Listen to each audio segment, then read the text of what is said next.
All right, so today we're going to start looking at some of the extended response questions that they ask on differential equations. As I've mentioned before, I think definitely a differential equations extended response problem is going to happen on this AP exam. Usually it's one of like the key 6, which would be differential equations, area volume, motion, rates, sometimes 2 rates, and then some sort of like generic other one. Okay, so again, obviously these are all previous APs. I just want you to kind of see some of the questioning style and what you need to do for these and how it connects to what you've been working on for the past couple of days. So it says, consider the differential equation dy dx equals x to the 4th times y minus 2. On the axis provided, sketch a slope field for the given differential equation at the 12 points indicated. Now, I know in the video that I had you guys watch for slope fields, they might have set theirs up a little different, but generally what I like to do is I like to make a table of values where x goes from left to right. You're going from x equals -1 to 1, so I'm going to have -1, 0, 1. Okay. And then I'm going to have my y values go from bottom to top, just like as if I was going to put them on this graph. And you can see that those go from 0, 1, 2, 3. Okay. So as I go from 0 to 3, I'm going to have it look something like this. So I have 3, 2, 1, 0.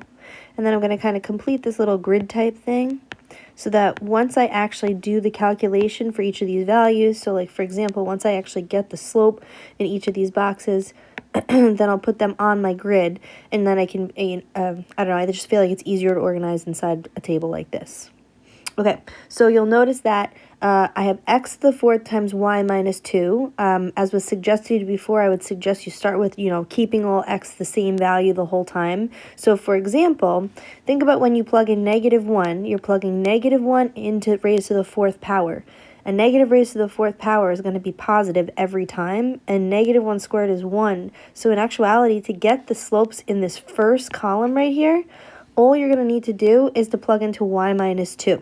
Okay, so I'm going to have 3 minus 2, which is 1, 2 minus 2, which is 0, 1 minus 1, 2 minus 2, which is 0, 1 minus 2, which is -1, and 0 minus 2, which is -2.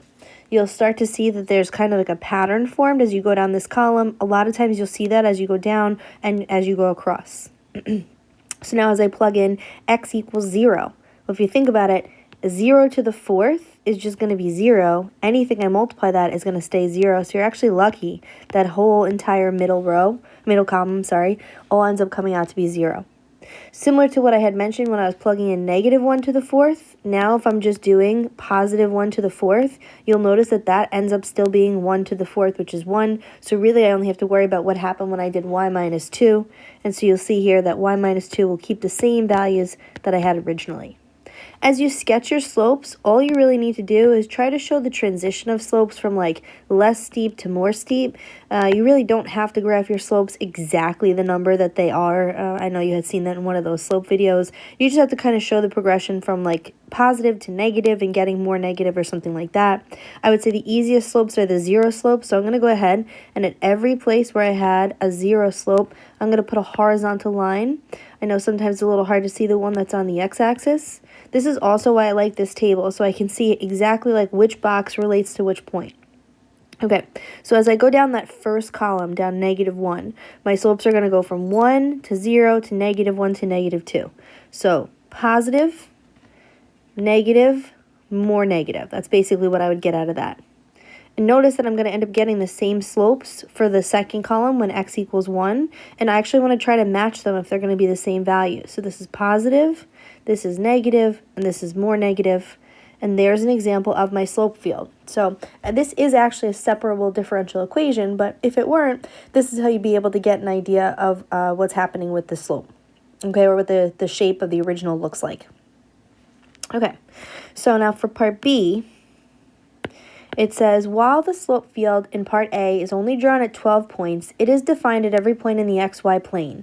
Describe all points in the xy plane for which the slopes are negative. Okay, so basically what you can do is you can look at this graph here and ask yourself, where are you seeing negative slopes?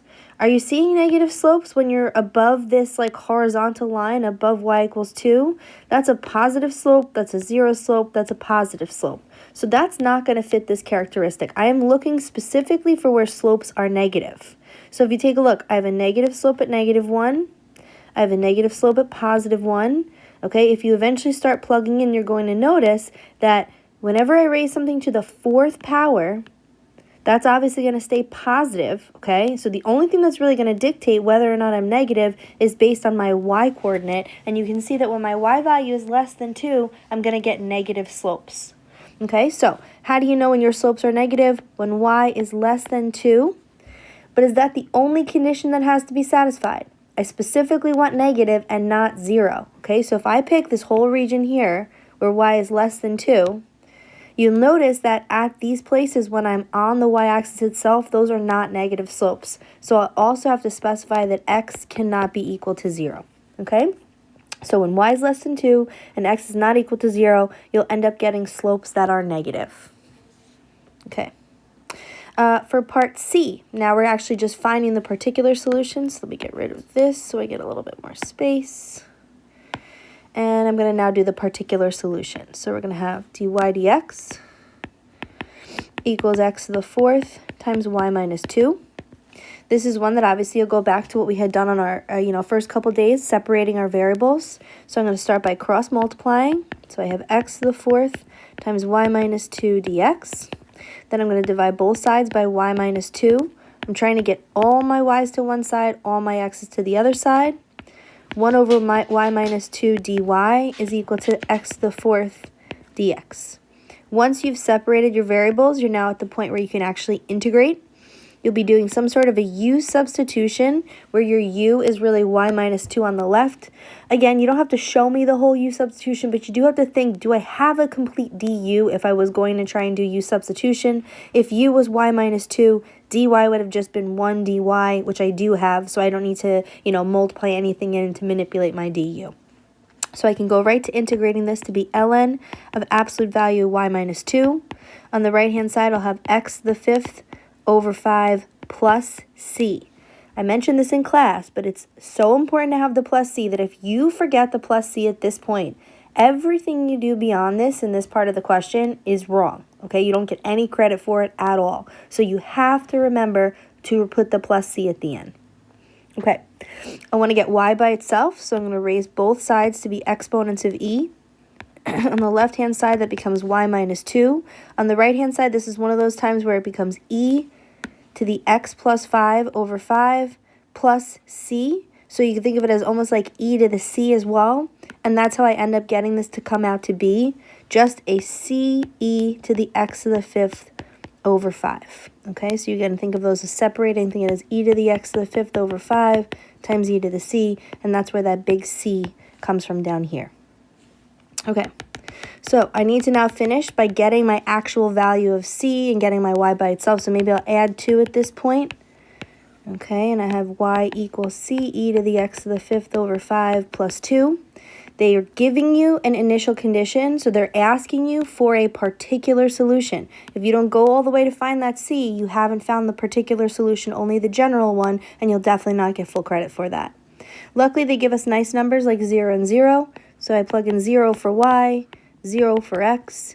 E to the 0 is really just 1, so that comes out to be 0 is equal to c plus 2, or negative 2 is equal to c. So my particular solution is negative 2 e to the x to the 5th over 5 plus 2. Okay.